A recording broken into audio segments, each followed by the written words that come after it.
What's up, travelers? Today we're taking a day trip from Madrid to Barcelona. The best method of taking a day trip from Madrid to Barcelona is train travel, and we're going to be departing from Madrid Atocha train station. For this day trip from Madrid to Barcelona, we are going to be traveling with the OIGO train. OIGO trains are also known as the most affordable trains for train travel in Spain. First things first, let's talk about why the train is the best method of transportation for your day trip to Barcelona. The train journey is not only comfortable, but it's also super cost effective, especially if you get your tickets early and especially if you book with OIGO trains.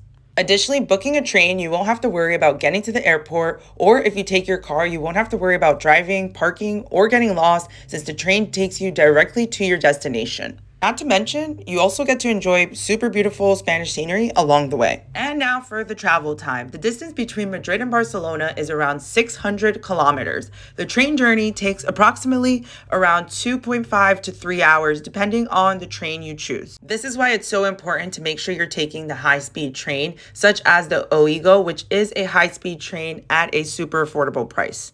Additionally, another high-speed train is the high-speed AVE train, which is also very fast, but it's not as affordable as OIGO. And here's a super great pro tip. Make sure you use Trainline to compare and contrast train fares. This is an amazing tool, and this will be the perfect thing to guide you for your Spain train travel. And that's all for today. Make sure you head to my channel for even more travel tips. Thank you so much for watching, and make sure to subscribe for more content like this. Ciao.